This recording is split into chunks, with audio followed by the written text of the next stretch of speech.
Welcome to this video where I will show you how to use a Solidworks drawing of electrodes into Simion and run it. Of course, Simion is really useful because you can use the Laplace equations to define the electrostatic potential in space. That's why it's useful and handy, but it's really hard and a nightmare to draw directly into the software. That's why I prefer to use software such as Solidworks, but any kind of software that can export a STL file such as Blender or FreeCAD can do the trick. The example I will use today is the ionization acceleration unit I built. In a vacuum chamber, you have a pulse of gas coming from the left.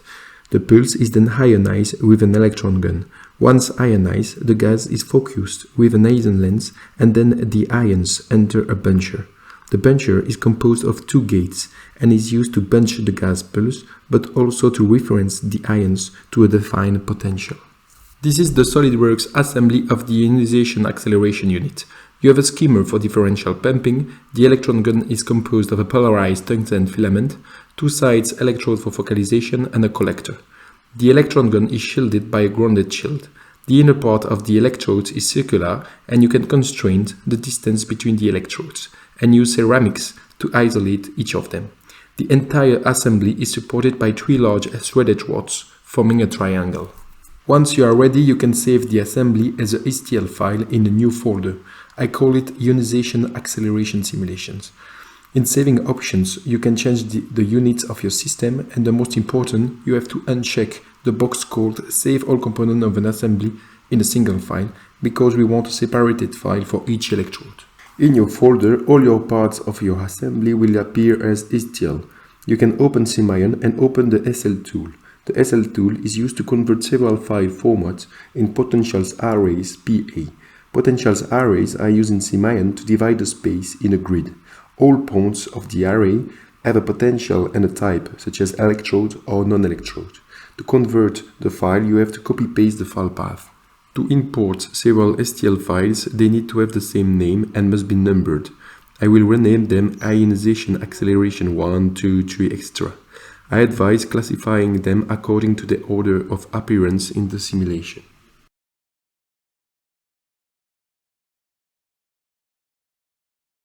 When it is done, you can copy-paste the path file, write the name of your electrodes using the percentage character as a placeholder. You can then preview the PA to be sure you didn't forget anything. Before to convert, you have to specify one important parameter, the grid cell size. This will define the number of points of your array. For example, for 1 mm per grid unit, you will have 1 point in each dimension by millimeter.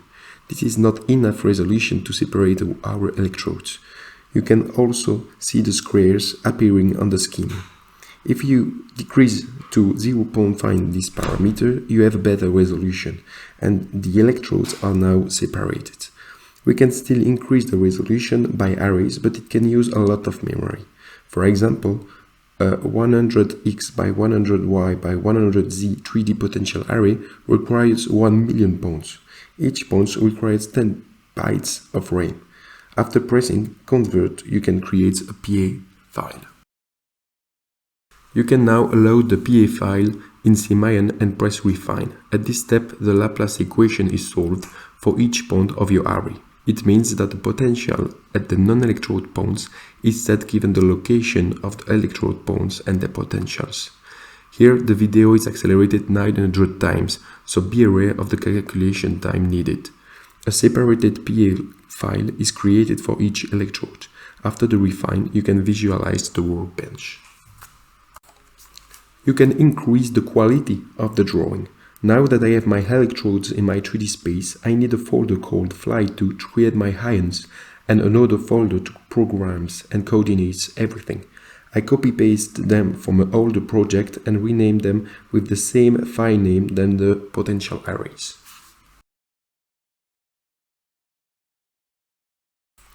I use Sublime Text 2 as a free script editor.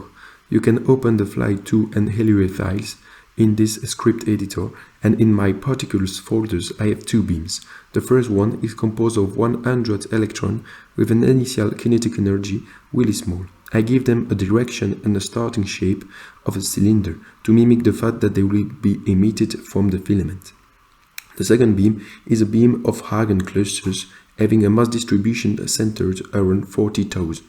I gave them an initial charge of 0 so that at the beginning the beam will not be influenced by my electrodes.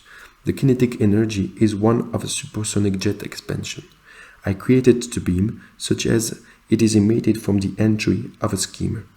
In Simion, you can press the defined particles and you can load this folder. Actually, you can define all these parameters directly into Simion, such as the mass, initial direction, or kinetic energy, but I prefer to use a script. If I run these particles, it gives me that result. I have a red beam of electron emitted from the filament and a beam of neutral clusters emitted from the skimmer. Of course, the trajectories are straight and not disturbed because we didn't define any electrode potentials. For the potential, I will use a user program. First thing you can do is define adjustable variables. These are all the parameters you can change when you want. To use the program, you have to save the workbench. Is it a file .iob with the same name than the other files? Then, in Particles tab, you can display the user program. The program can contain 1 to 9 segments. The segments will be called by Simion at different times to perform a specific purpose.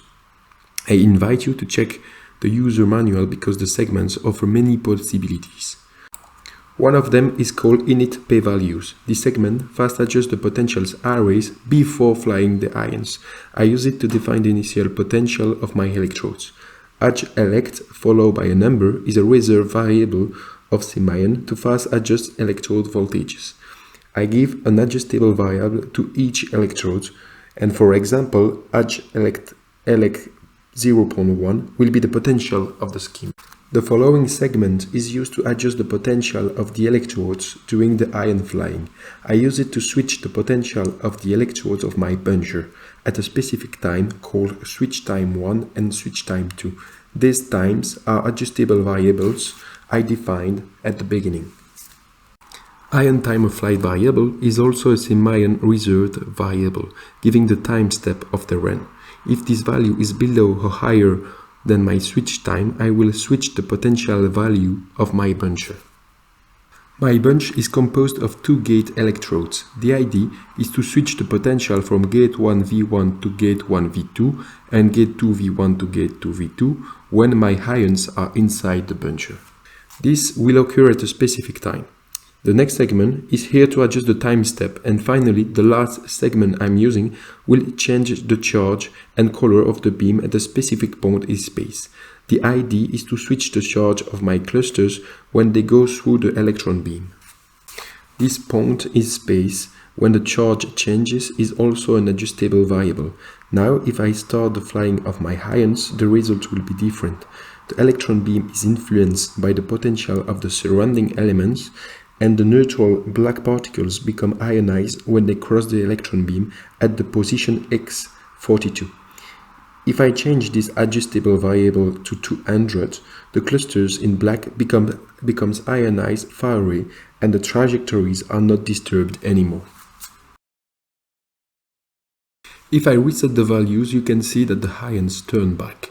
To understand, we can do a cut in the drawing. The beam is ionized at the position 42, then go through the first electrodes and then go back at the first gate of the buncher. This is because my switch time is too early.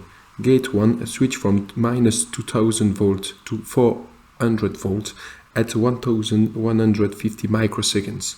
So my positive ions in green cannot pass the gate close at the positive potential of 400. If you change the switch time to 200 microseconds, the potential will switch from minus 2000 volt to 400 volt later and some ion will pass. All the adjustable variables you define in the user program can be easily changed like this. These variables can also be iterated in a loop for parameters optimization. The simulation will rerun until a condition is fulfilled. If you want to know what is happening further, you can even extend the workbench. A feature of Simion that is really interesting is the data recording. A large amount of parameters can be recorded, such as, for example, the energy of an ion at a position x, y, z in the space. Now we will go one step further. Imagine that you want to add an Einzel lens or any kind of ion optic, but you want to have a freedom over its position. First, you can do exactly the same process from Solidworks to Simion that I'm going to show you at speed. First, export the STL, then rename all the electrodes. I'm going to call them Einzel lens 1, 2, 3 in my case. Convert the STL in potential array and set the grid size to 0.5. Then convert and refine the potential arrays in Simion. Once it's done, you have now 3 potential arrays, one for each electrode of my lens, and one global PA file. In your workbench, in the PA tab, you can add a new PA. If the PA is loaded, you can just press add. Then you can move it in the workbench in all the directions. If now you try to fly the ions, you will receive an error message. It's normal because Simion doesn't know which electrode is the first one and you didn't define any potential for the new electrodes. In the user program you must create new adjustable variables for the new electrodes, Einzel V1, V2 and V3. In your workbench you have now 2 instances which are the PA0 files created before. To define the potentials you have to specify in which instance we are.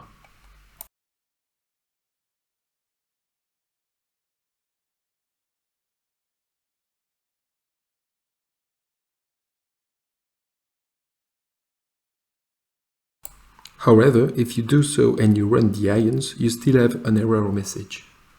This is because in the segment fast adjust, we also use the variable elect without specifying the instance.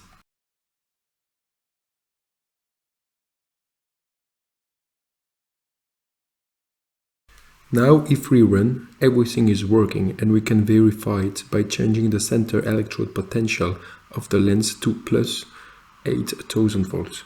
With this potential, the ions should not have enough energy to go over the lens. That's the end for me. I hope it was useful and complete. Don't forget to subscribe because I publish videos on several scientific topics. This is Christmas!